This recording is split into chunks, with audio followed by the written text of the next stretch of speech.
Forward to the cloud. There we go.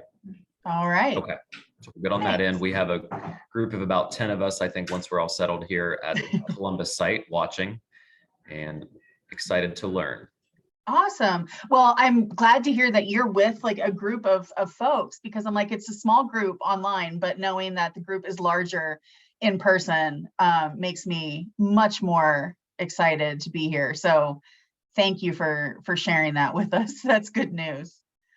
All right. Oops. Sorry, mashing buttons there. All right. Well, we're at 10:47 and I want to make sure we get to maximize our hour today. So I think we're gonna get going here. I want to thank everyone for joining us for Thinking Like a CDC this morning. I'm Jennifer Nail. I'm the reentry coordinator for the Cincinnati region with the Ohio Department of Rehabilitation and Corrections Office of Reentry. And I'm going to be your facilitator today. So anyone in this arena knows that housing is hard. In fact, I'd argue that it's become more difficult over the last year or two because rental costs are skyrocketing and we're facing housing shortages. But there are community organizations devoted to revitalizing neighborhoods, and that includes increased opportunities to develop housing. So we're going to learn today what CDCs do and what we can learn from them as we try to work within the field of reentry. I know this is a new topic for me, so I'm really excited to dig in. I'm confident that I can learn something today. And we are joined by our panelists. So Mike and Joe, can you both introduce yourselves briefly? Let us know who you're with and who you are. Yeah, Mike, I'll go first since I hit unmute before you did. So you guys get two bearded and bald facilitators this morning, and I'm coming from Akron, Ohio. I serve with an organization called South Street Ministries. We've done 25 years of community development in the Summit Lake and South Akron neighborhoods. We run a site in the South Akron neighborhood called the Front Porch, where we host a peer-to-peer reentry support meeting. So we've worked with returning citizens and justice-involved individuals for pretty much over a decade at this point. And I also have the, we'll call it privilege, of chairing the Summit County Reentry Coalition. Awesome. Thank you. Good morning, everybody. My name is Mike Primo, and I'm the Executive Director of Community Development for All People. We're based on the south side of Columbus. We have a number of programs that we do in the community, a lot of which impact people from the reentry community. We have the United Methodist Free Store, which gives away gently used clothing and household items. We have the All People's Fresh Market, which gives away fresh produce, one of the top 20 sites of fresh food distribution in the entire country.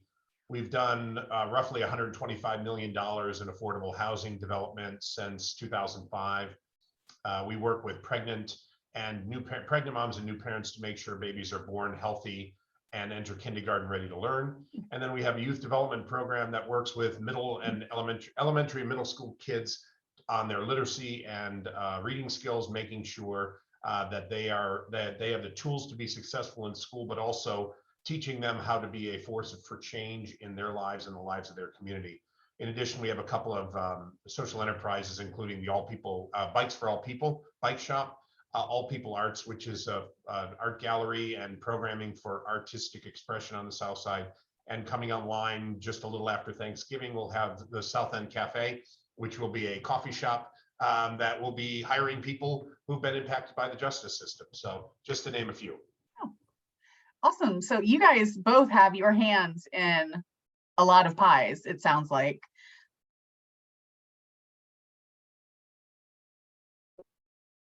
And I apologize, my screen went dark there for a second. Small moment of panic, I'm back. So for those of us who aren't familiar, can you guys explain generally what a CDC is? I know it's a 501c3, but honestly, it's a lot of letters and numbers to me. Like, what's your layman's description? Yes, we've used the CDC over the last 3 years. There's the Center for Disease Control, which we are not. And then there is the CDC, which stands for Community Development Corporation. So really a CDC is a type of nonprofit. It's designated on doing community development work in a specific neighborhood. That ranges from low-level areas of community engagement and organizational building and residential empowerment to higher-end infrastructural, capital campaigns, building developments. Best CDC practices really are listening and getting responsive feedback and board composition from residents in respective neighborhoods. And really it ranges from some large builds for multi-generational housing and low-income housing to small scale community engagement and block club efforts. So it really is a pretty broad vehicle for community engagement and development. And Michael, I'll let you tag in for whatever I missed. Yeah, so I would just say that that's a great description. The only thing I would add is that unlike some nonprofits, which are direct service providers, which we have the All People's Fresh Market and the Free Store, we are also working to transform the community. So it's not just providing services to people living in poverty, it's working to get the community, to lift the community out of poverty. Yeah, some of your best structured CDCs will have some type of profit generating model incorporated in them, which doesn't always happen, but at least on paper, that's kind of the desirable model, the progressive CDC. Got it. Okay. Well, and I think that's a good segue to the next question I was going to pose to you both. Let's talk about how CDCs drive momentum in a community. So how does economic creation impact housing, and then vice versa? How does housing impact, economic creation? What's that cycle like? Yeah, so let me start by saying one of the core tenets of who we are, and we are a ministry of the United Methodist Church for All People. We're unabashedly faith-based, but our programming is open to anyone regardless of what they believe or who they pray to. One of the things that we believe, on the spiritual side, we call it the divine economy of abundance. We believe that God made everything and God made it abundant, which means we feel if we do the work, the resources will present themselves. So we are much more likely to take on a new project, a new initiative, because we're confident if we do, thank you, Joe Tucker, if we do it, the resources will present themselves. We've seen it time and again. On the secular side, we call it asset-based community development. We focus not on what is broken or missing or lacking in a community, but we build a positive vision for the community, and then we assemble the assets to make that vision a reality. The biggest asset is always going to be the people.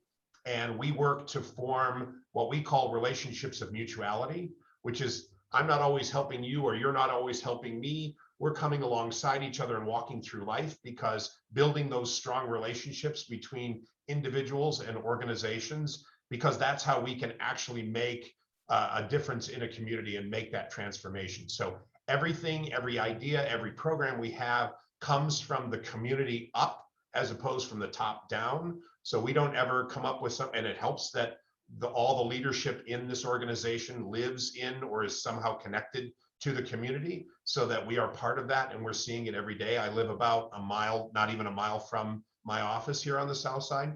So just those relationships, listening to the community, figuring out what the values are, what they want to do, and then assembling, using our resources and our skills and our relationships to make that a reality. I love how that sounds. Yeah, I will amen everything you just said, Michael. That's great. I almost had a chance to visit your site in Columbus not too long ago, and it wasn't in the family schedule, so I'll get down there eventually. The one thing I'll add to that would be, especially when it comes to the reentry community, I think CDCs present a unique model of reentry advocacy with housing and with economic engagement. As nonprofits, we're often the first first vehicle someone will send an email to for community engagement, and we get a chance to be that brokering voice to say, hey, let me bring my reentry team into this conversation. Let me, let's talk to some of our landlords, with some of our restored citizens, to really get that conversation moving forward of what their concerns are with housing and what the what some of the residential needs from the reentry community are when it comes to housing. So I think we have a unique nonprofit voice when it comes to both pragmatic grassroots advocacy with both local landlords and local employers, and some broader advocacy when it comes to reentry on a broader level of what are some of our statewide housing policies, citywide housing policies, because we have a bit more of an official existence, we often get a chance to, through those mutual relationships, bring in voices that may not get that first or second invitation into the conversation that's needed. Yeah, and just to touch on that from our perspective, advocacy is hugely important, whether we're working with people who are in the reentry community, people who are experiencing homelessness, mental illness, addiction issues. It's that accompaniment model where we walk alongside them and help them achieve their hopes, dreams, and aspirations. We help them identify and overcome systemic barriers to success. So one of the programs we have, for example, is ID for All People. We help people get their birth certificate and their state ID. A lot of folks coming out of prison or coming out of jail, they don't have that. They've lost it. It's expired. So we're helping them navigate that, because that's a systemic barrier that comes up time and again. If they don't have their birth certificate, they can't get their ID. If they don't have their ID, they can't get their social security card, that kind of thing. If they don't have an ID, they can't get into a federal building to talk to somebody about their social security benefits. So helping them, and then taking what we're hearing from the community and leveraging our relationships with elected officials to advocate on behalf of changes, systemic changes that will benefit the community. Mhm. Awesome. We had a question come in on the Whova platform from Brian Urbanski, and I'm gonna guess that Brian is joining from our physical site in Columbus. But Brian popped in to write about combating and eliminating the NIMBY complaints. And I don't think those are necessarily specific to the reentry population. I know I've heard and seen that same kind of pushback for anything targeted at serving folks who are low income. Do you guys have any strategies for engaging a community in advance to get ahead of those NIMBY complaints and help eliminate them, or at least work around them?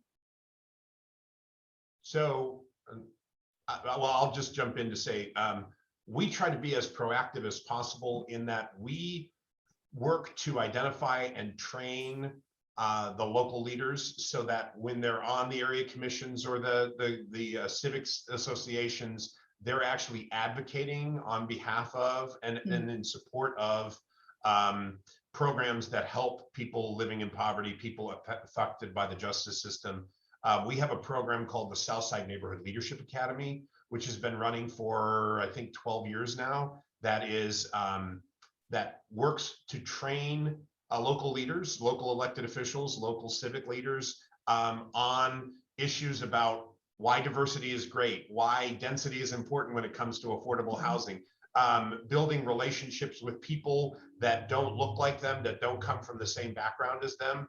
I actually am a graduate of the 2018 class of the Neighborhood Leadership Academy. And it's this incredible program where it allows people to learn about being an effective leader, learn about things like we talk about asset-based community development, why the rich diversity of the South Side is important, not just racial, but economic diversity is really important. And hopefully they take that training, not hopefully, they take that training and they go to their civics or their area commissions and they're able to advocate for it in real time. Yeah, I appreciate that, Michael. I'll further the conversation. For our immediate work at South Street Ministries, our backyard is the Summit County Jail. So we have some unique developmental challenges when it comes to neighborhood development, when our physical neighbors are the Summit County jails and community-based correctional facilities. So that's our immediate proximity. When I do a little bit more coalition level work, that's when I'll bump into some of that NIMBY mindset of what should development look like in Medina County or in maybe more of the suburban areas of Summit County. And like Michael, we're a faith-based organization. So I really lean into a kind of a theology of reentry to really help folks understand, if a tenet of our faith is loving our neighbors, part of our commission is loving our Summit County jail neighbors. And what does that, commission faith-wise to love your neighbor, to care for those that are in prison, and also to care for those that are coming out of prison. So more often than not, when I encounter a NIMBY mindset, I often take a faith-based model. And even if they don't subscribe to a Christian faith, the notion of loving neighbors is generally universal enough that it will translate into some conversation around, what could and should that look like? And thankfully, when you have the breadth of returning and restored citizens to say, hey, look, I've been there, done that. I have restored my life. I have moved into this place. I am a good neighbor. I am giving back. To add or further or lead that conversation, I have found that those are some of the best spokespersons spokespeople against some of that not in my backyard mentality that you really don't see changed unless it's through conversation and relationship, as Michael was saying. Yeah. Mm-hmm. And I will say too that nothing succeeds like success. And so we've been at this for about 20 years. And I think people who have been here have seen the change that has occurred in this community because of the work that we and our partners have been doing, and have seen how this rich diversity is actually a benefit to the community. The NIMBYism still raises its head right now. We're dealing with complaints about homeless folks because we don't they sleep on our property at night because they have nowhere else to go that's safe. So, and we're opening a warming center this winter for the coldest nights to make sure they have a safe place to sleep. That kind of the NIMBYism raises its head then, and we just engage in some really frank conversations where we help to educate people to understand that, for example, many people who are homeless are working. So it's not a question of these are people who are just kind of, they're not trying to do the right thing. These are people who are struggling with systemic barriers. These are people who are dealing with addiction issues, and rather than complain about it, how about you chip in and help us out and help us find a way to support these people, because they are people in the community too. And the one thing that I always point out that really does rattle the NIMBYs is chances are some of these homeless folks have been in the community longer than they have. And a lot of them volunteer with us. So I'm like, they're rolling up their sleeves and they're getting to work even though they don't have a safe place to sleep at night. The message is kind of, what are you doing to help? Mm-hmm. I love the consistency of message, whether it be through your organization's missions or the approach you're taking in your communities about. It's so tragic to me if people approach other humans as a negative or as a toxin and not a neighbor. And I love that consistent messaging from you guys that these are people, not a problem. And that humanizing effort, I think is so rewarding, one, to be on your end, but such an important message to be consistent about. I love that. Thank you. We had another question come in from the chat, and that is from a faith perspective, social justice perspective, etc. How can we help folks through a CDC to redefine quality reentry as justice versus the initial offense and arrest that gets all the public attention? Yeah, I'll start off, Michael, if you don't mind. Sure. The best CDC answer would actually be an economic argument. Mm-hmm. I mean, really, a community development corporation would frame that argument on an economic level of, hey, we'd rather have this person as a renter. We'd rather have this person as a homeowner. We'd rather have this person as a restored citizen, contributing to society versus the economic cost of incarceration. I mean, really, the kind of the CDC model, not that that's secular in and of itself, but I mean, that would be the economic answer to that question.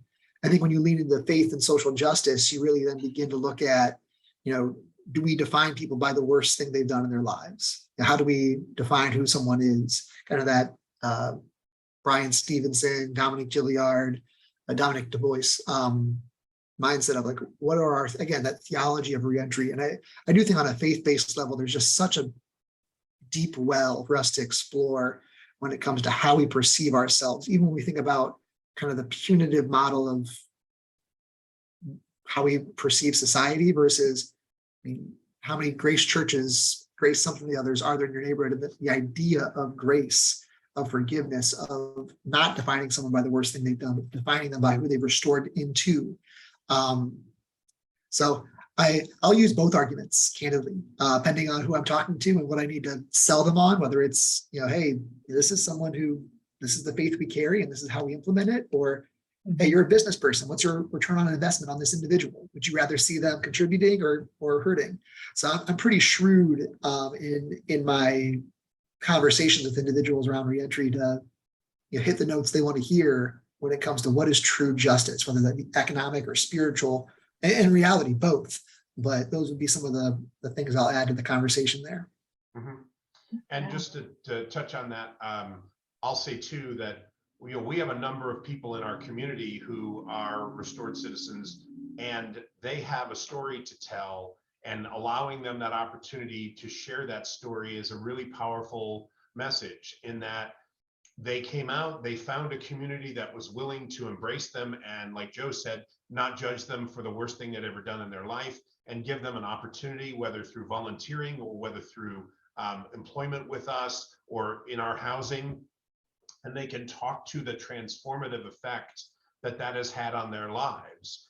And whenever possible, I'm a good messenger in some instances, but in most instances, I want the people in the community to be talking to our elected officials, to our funders, to the press, to other community members about their experience, so that they understand that it's a real person. Like you said, Jen, it's a human being. These aren't numbers on a piece of paper. These are human beings with hopes, dreams, and aspirations. They've made a mistake. They've paid their dues. They're trying again. And so, like Joe said, we have a choice. Like, we can either help them out and get them to a point where they're on the model to success, or we abandon them and then they'll reoffend, or they'll continue down a path of addiction or mental health issues that will just cause us to have to invest more money in police, more money in incarceration, all of those things that we don't want. Yeah, and I think there's a theme emerging here of encouraging folks to reframe their approach to these issues. Later this afternoon, I'm hosting a panel on increasing opportunities for housing for our sex offender population, which is a tricky topic. But I think one of the things we're going to be talking about this afternoon is approaching that as a public safety issue, that you can't expect success without opportunity. That's not rational. And, hoping that folks do better, become better, requires the opportunity to do so. And communities aren't safer when people aren't allowed to engage with those communities. And I think we're hearing a lot of that.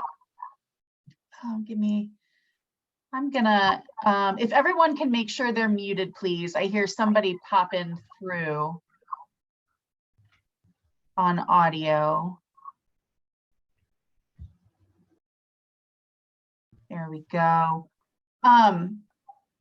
So let's talk about collaboration. And you guys have touched on that a little bit, but clearly this work doesn't succeed without it. Do you have an example of how a collaborative effort was just wildly successful, something to inspire all of us? Or at least moderately successful? Yeah, I'll start us off. One of the things I've been really excited about, again, we run a weekly peer-to-peer support meeting. So being 1 block from Summit County Jail, 1 block from a couple correctional facilities, community-based. We have a lot of returning citizens that are maybe still on paper, just freshly off paper, that'll come into our building once a week, if not more so, for reentry and recovery meetings. And one of our, again, restored citizens who leads that group, he's been a huge advocate for mental health. But the limitations of connecting folks to mental health providers is real. So having to schedule to get downtown where the site is, to get through all the paperwork and processes, there are some timely limitations that when you're in crisis mode and you're scheduled 3 weeks out, that it doesn't respond to the mental health crisis you may be in. So we've actually ended up continuing our weekly peer-to-peer support meeting. And then on Thursdays, we pretty much have a provider day where we have employment services on site. We have mental health providers on site that do drop-in appointments. And that's been through one of our local mental health providers and organizations at Staken. I mean, they've come to our meetings for weeks. Then they went through the paperwork process on their end to get all the approvals and permission from respective boards and whatnot. to be able to verifiably and maybe billably be on site to offer those mental health services. So that site-based approach of, hey, the folks are here, they're comfortable here, this is safe for them, this is a place where they are seen as individuals, they feel comfortable here, whereas opposed to some of these folks, aren't going to come through a church, aren't going to come through a mental health provider, unless sometimes they're forced to, or ... But if you have that place-based reality of this is a place of true gathering, of true reentry and restoration, who else you can invite in? We guard. So we're not always collaborative. At first, we may be a little bit defensive before someone steps in, but after a meeting or two, we kind of see their true stripes and what they are encouraged and inclined to do. We're really excited to work together, whether it be with hospital systems, mental health providers, employers. So I think the CDC reality of collaboration is huge for returning citizens. Mm-hmm. Yeah, everything we do is built on leveraging our relationships, and I think one example of a really successful coming together was our warming center last winter, which I touched on. We've done warming centers in the past. We actually call them Garden of the Gethsemane nights, where everybody came together. Jesus preached and everybody kind of fell asleep. So we open our doors and, hey, if you happen to fall asleep during the night, that's fine. So we would try to do them volunteer based on the coldest nights of the year. But last year we just felt like we had to do more. We had to step up. And so we went out and reached out to a number of our partners and came up with, to secure the funding to do warming centers 7 nights a week for 5 weeks. It was pretty insane because we were doing it on the fly, but the Columbus City Council ponied up $35,000 for us to pay people to staff the warming center at night.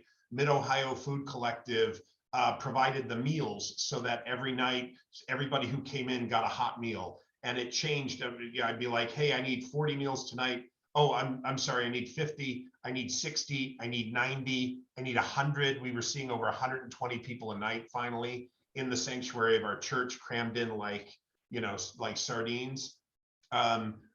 Columbia Gas reached out to us and gave us $5,000 to help cover the utility costs because we were basically open 24 hours a day. So that was shooting a hole in our utilities budget.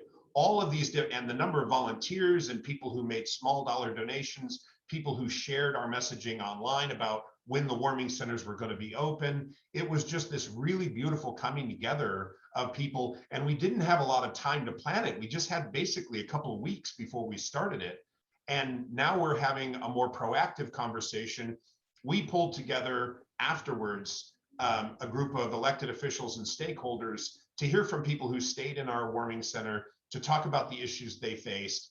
But we also did it in a way that the elected officials felt like they were coming in to hear from people that were impacted by the problem and not be attacked as not doing enough or being roasted or anything like that, so that folks could come in and actually participate. So we leveraged our relationships to say, hey, there are no villains in this room. We're all concerned about this. We all want to make a difference, and that's why we're here. So leveraging that into a series of conversations as to how we can better serve the people experiencing homelessness this winter. So we have another meeting this Friday with the city and other stakeholders to try to plan out a better response. So it was a really great coming together of people from vastly different backgrounds to pitch in and make a project successful. Mm-hmm. No, that's amazing. I love that. With collaboration came dollars, because we run into so many situations where, like, what can we do without money? And having the right people in the room sounds like the best place to start in looking for those dollars. So thank you for sharing that. If I could just real quick, please. The money, time and time again, when I said would do the work, resources present themselves, the money, we have to raise money, no doubt. We have to write grants and all that stuff. But when you get really rolling and you've got success stories and you've got things to show people, people just call and they want to be part of it. They want to volunteer. They want to give money. People just come out of the blue, and sometimes we'll get a $5,000, $10,000 check in the mail that we didn't expect because it was somebody that heard about what we were doing. They liked what it was and they wanted to be a part of it, even if they live nowhere near the south side. So doing the work, the resources present themselves. You just have to trust that we do live in that divine economy of abundance, and there is enough. Yeah, I love that. It makes me feel better about our world, quite honestly, to know people respond in that way. Yeah, I'm a huge advocate of the economy of abundance. So Michael, I appreciate you leading with that. Since this is a panel on CDCs, I will kind of double down on the profit generating aspects of being a CDC. So we too get a lot of grants and a lot of donations, and it's still our bread and butter. But part of like a CDC mindset when it comes to reentry truly is thinking through like what are some of the profit generating ways of engaging the returning citizen community and working towards justice. One example of collaboration we saw, especially in the last few recent years, has been employment services. So connecting folks to employers. We had an employer that was about 40 minutes away, and we ended up doing some transportation services. And this employer would contract us to drive our returning citizens to that site. They'd work, they'd get paid, we would drive them back, but we were a funnel for them, for employees when it was hard to find working employees, and you saw a lot of shifts in how employers viewed returning citizens because the economic need for just bodies filling in the labor roles was warranted. So that was a profit generating model for us where we were again paid and stipend by employers, by companies to transport our returning citizens to a place where they could get a real job of substance. And that was a huge collaborative win for us that brought in funds as well. So I think one of the things that I just would want to posit to the group is it's always that both and mentality of what are some of the ways that we can receive, because there is enough to go around, there is abundance. And what are the ways we can be shrewd and entrepreneurial to say, what are the ways we can be profit generating, whether it be through a housing model, an employment model, and the ways that bring some sustainability to the work we care about. Well, and I think that segs very nicely into my next question, which is what can folks working in reentry learn from CDCs about helping to develop reentry housing?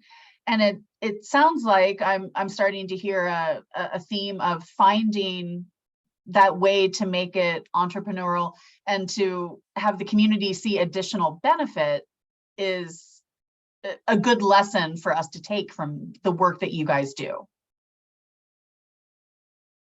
Yeah, what I would say is it's all about, I go back to, it's all about building those relationships, whether it's people in the community, whether it's elected officials, whether it's grant makers or funders. I mean, we never walk into, if I identify somebody that I want to ask for money from, I go into that first meeting and I don't even bring up money. Like, I just want them to know who we are because I'm pretty convinced that once they hear about us, if they haven't already, they're going to be impressed. And about half the time they actually volunteer at the end how we can ask them for money.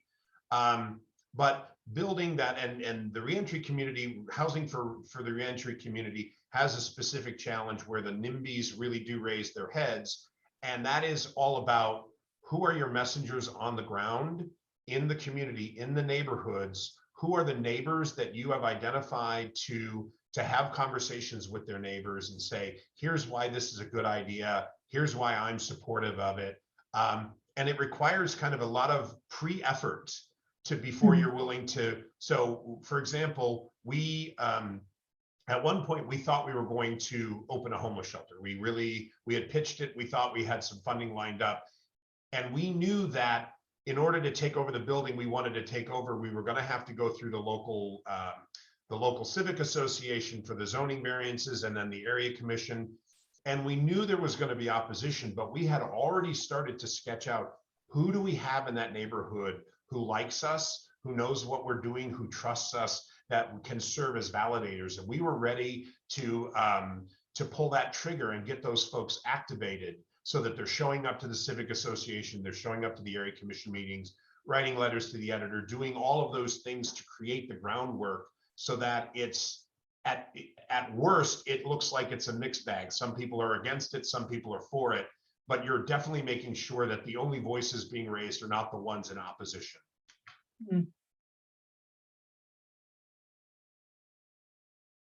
There's the mute button. Yeah, Jen, to further that conversation, thanks, Michael, it's huge. I think one of the things that a CDC can uniquely do when it comes to reentry and housing really is what Michael delineated, is educate individuals and partners. Housing is complex. I mean, Michael talked about ordinances and variations and housing associations, and this is not an easy solution, because it's not, I mean, even when I bought my house from a friend who sold me his house, we signed a stack of paperwork for a very amicable transaction from one friend to another buying a property, let alone, just the various models of housing authorities, home ownership, rent to own, recovery houses, reentry houses. Like there's a broad array and a lot of different things that could be done when it comes to housing. So I think one of the things that CDC could do strongly, and really as a model for this group and this call today, is really presenting that educational framework of how does housing work in our local, ordinances and implementations. How does it work on a state level? How do funds work on a government level, on a federal level? It's like defining and helping residents, partners, volunteers, funders, returning citizens themselves understand the systems they're in and around is a huge piece of CDC work that I think really can serve the reentry community and the partners they're in, and say, this is how the sausage is made behind the scenes, because it's just such a complex beast that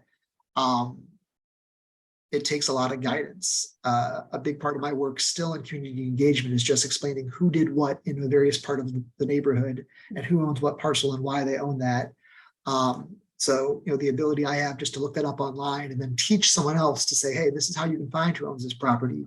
This is how you can find the variations. This is who you need to call for a zoning variance. Like those aren't, those are things we've picked up along the way as CDC leaders, but those aren't normally understood things. So navigating the complexity of housing, I think, is a huge function CDCs can provide for the returning citizen community. See, and it's that kind of expertise that led you guys to being invited here today. It's why we have you here. Thank you. And for folks joining us today, please feel free to use the chat if you have any questions. I'm keeping an eye on it. As we move into our last 15 minutes, I want to make sure if you have any questions, we can get them in front of our panelists. So gentlemen, there's a trend towards more sustainable, smaller housing. But like with everything trendy, it is still expensive. And I work with a lot of clients who need housing for a family, but I work with just as many that need housing for themselves and themselves alone. I've always thought the best solution for reentry housing is more studio apartments in neighborhoods, smaller, more affordable options for single people where they can live smaller, save a little money, build credit and references and rental history, and be in safe housing that is sustainable for them. Do either of you see a future where smaller rental units like that become more prevalent? So I think we have to be, especially here in Columbus, where affordable housing is, we are way behind the 8 ball on affordable housing, and we're losing more than we're building every day because of the market forces that are taking affordable housing and flipping it into market rate. We have to be creative. And by we, I mean, not just community development for all people, but our partners, the city, the county, the state, all have to be collaborative and all have to be creative, which means we need family units, we need smaller units for single individuals, we need mixed income projects where you have some market rate which helps to subsidize affordable units. We have to do kind of across the board, and we've been doing housing since 2005, and we do, through us and our partners, we do single site houses, we do multifamily units, we do senior units 55 and above. We're about to launch this fall 24 very small, what are called micro apartments for single individuals. That'll probably be some of the most affordable on the South Side. And so it's kind of a little bit of each thing has to happen in order to, and also, to be honest, market rate housing has to be developed too, because Right now in Columbus, what you're seeing is people who can afford market rates can't find it. So they're actually living in places that would normally be more affordable for low income folks. So if the market rate forces can actually get more of that housing, then they can move into those units and free up those for low income folks. So it really does have to be across the board. Throw everything against the wall and see what sticks. Yeah, the only thing I'll add to that, because Michael's 100% right, it is everything and anything would be. I am more and more convinced that a federal nationwide housing bill of some sort. I'm not a politician, nor am I too advocacy inclined, but I'm just more and more aware of our housing is so dire that we need some federal level supports to really see some things change. And again, that's where the CDC mindset comes in. If there's those federal dollars out there, if that happens, there are nonprofits and developers that could step towards those that are just and good and reentry centric in ways that truly do see restorative models, asset-based community development things enacted. And we can hustle and find those funds ourselves through philanthropic ways, through initial investors and everything else. But I am more and more convinced that some level of federal level advocacy around housing period, let alone reentry, but affordable housing period is needed. I read a really interesting article, and I think it was the New York Times 2 weeks ago. And the report indicated that a lot of homes that would have traditionally been starter homes for people entering the housing market, the small, boxier, 3-bedroom, 1-bath houses, that used to be the entrance to the housing market for families when they were younger, aren't being built anymore. And that some communities actually have prohibitions against building materials and designs that allow developers to make money off building those type of homes.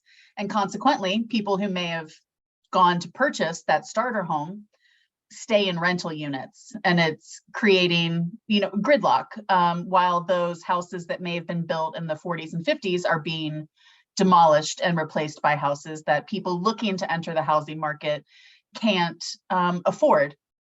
And it really kind of weighed on me all afternoon, having read that, to think about the complexity of the housing situation and how many moving pieces from the builders and the developers and the politicians, not to mention the financial abilities of people looking for housing, how complicated the entire topic truly is. I mean, what a knot to untangle. Mm-hmm. Well, and when you look at an area like Columbus, the issue is not just what's happening in the city, but what's happening in the suburbs. And when you talk about restrictions, a lot of these suburbs bend over backwards to do anything they can to keep affordable housing from being built, to keep any kind of multifamily units from being built, anything that will help address. And what they look at is they say, well, Columbus will take care of it. The Columbus will deal with the affordable housing and we'll just keep building. But it doesn't work that way.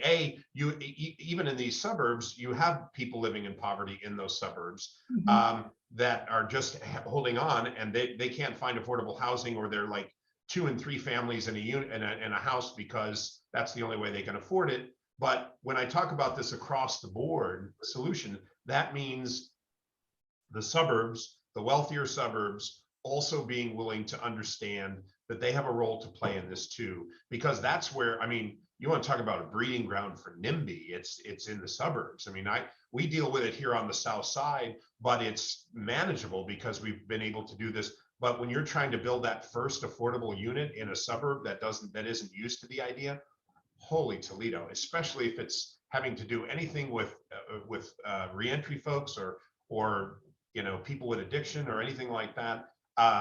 It really is that education piece is, how do we make sure that the areas that don't have the most visible poverty can actually learn that they have a role to play in it as well.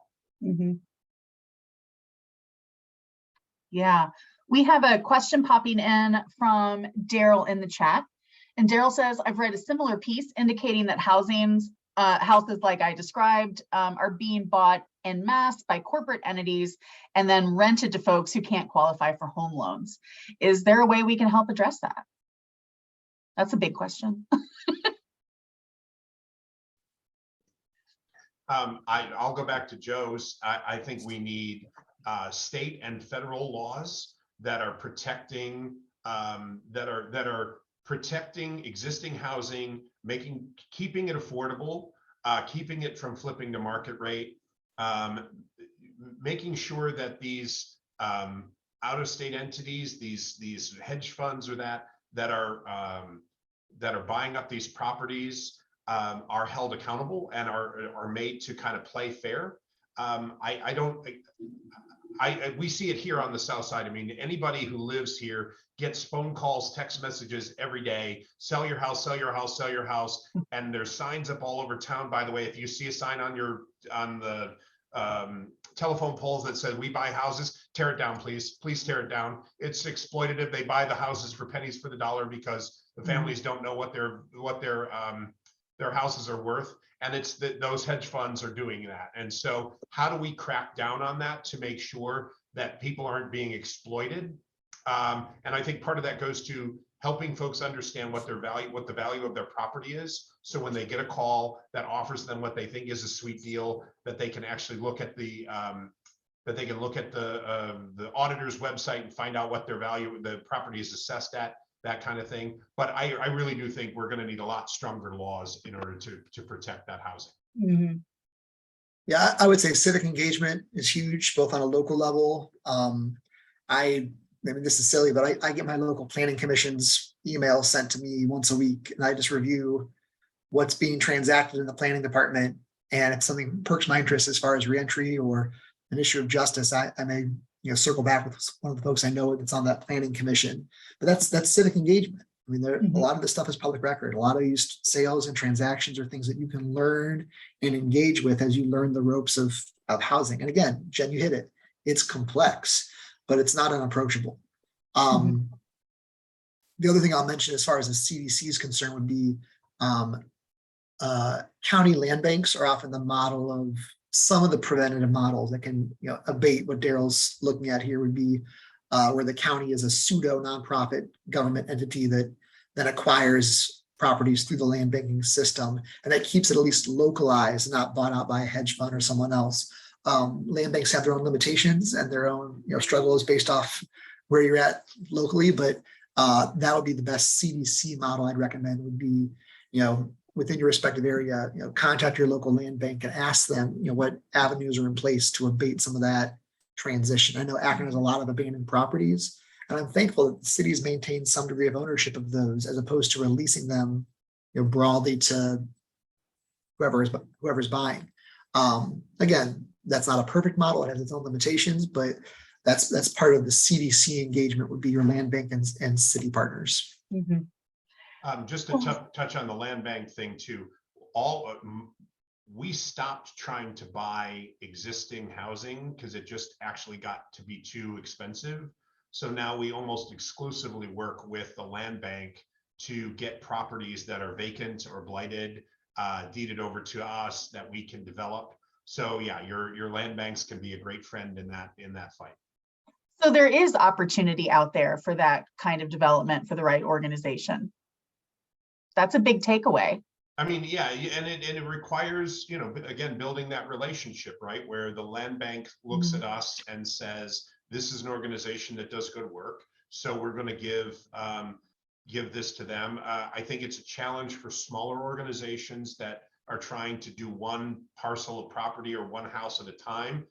That's much more challenging. I mean, we hear all the time from, so we hear all the time that they find a place that they like and that they're ready to put a bid in, and by the time they actually get the realtor on the phone, the place is gone. I mean, in Columbus, it's ridiculous how fast properties go. I mean, it has cooled off a little bit, but if we can just stay out of that game entirely and just focus on the vacant or blighted properties that have been taken over by the land bank, that makes it a lot easier for us to actually get site control and then go out and get the financing for developing the property. Yeah. And on a CDC justice level, that's where the strength of the organization is in that you do need that nonprofit subsidization to keep some of those properties affordable. If you're turning over a property in Akron or Columbus, and you want to keep it, affordable, but you also want to make it approachable and good and just and quality, and you could potentially spend more than the property would be worth, or more than you could, market, less than what you could get at the market rate. So to do that, you need that nonprofit best of both worlds, where you can be some type of profit generation through rent and sales, but also, getting those grants, getting those subsidies, getting, what type of, in-kind donations and volunteer hours to see those things through. So that's truly the strength of the CDC, is that you get to be both. You can be a developer, you can be proactive, you can be progressive, but you're still a nonprofit. You can still receive, you can still get in-kind, you can still get donations. You can still have those volunteer days. And again, your credits, your fruit speaks for itself. If you're changing lives, if people are being transformed, if they're stepping towards restored lives, folks step towards the challenge.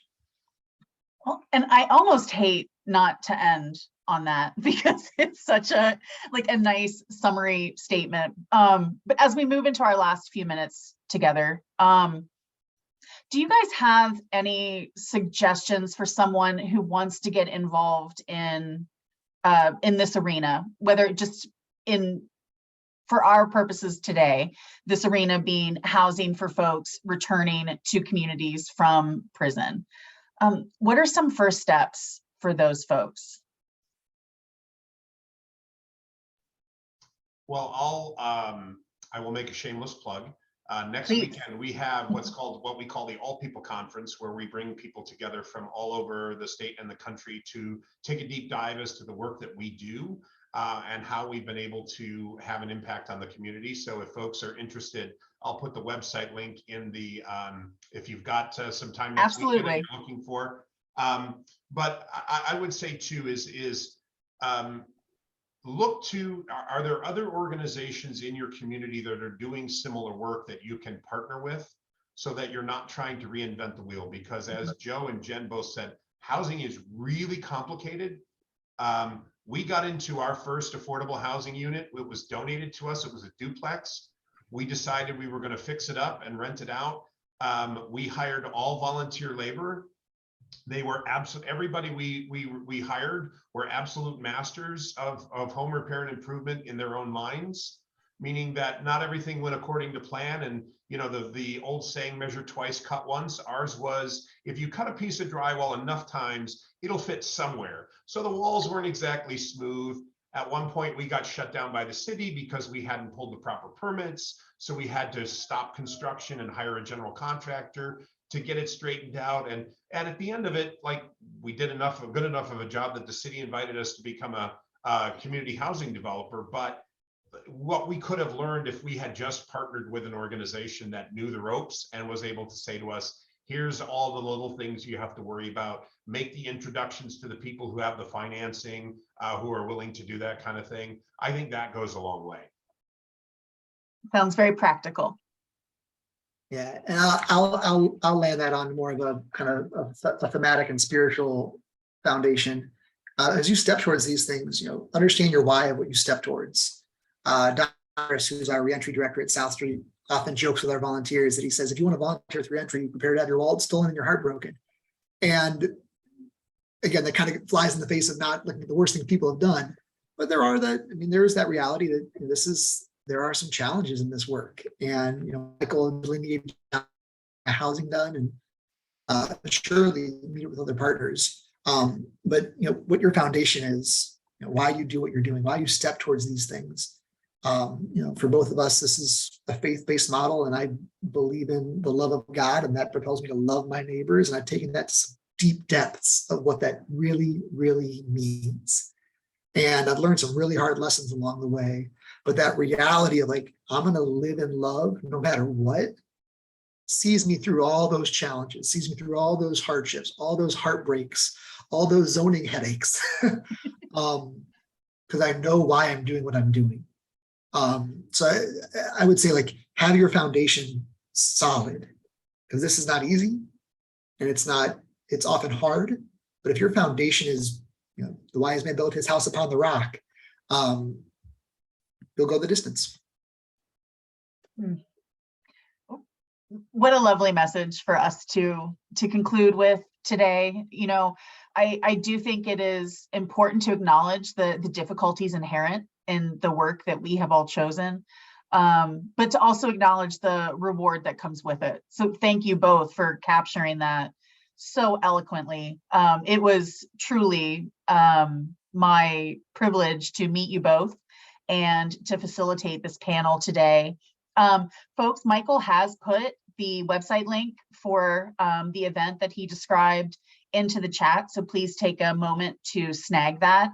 And thanks to everybody who attended both virtually and then in person together in Columbus. Our contact information is available through the Whova platform, and I hope the rest of the events today and tomorrow are as gratifying for everybody as this was for me. Michael and Joe, I am sure our paths will cross again in the future, but thank you both for your time today and your expertise. I learned oodles, so thank you. Thank you. This was Thanks, great. all. Joe, we got to go on the road. Yeah, I'm gonna come down to Columbus and hang out with you guys. This will be great. I love that. Anytime. Partnerships left and right. Yep. Gentlemen, thank you so much. Take care.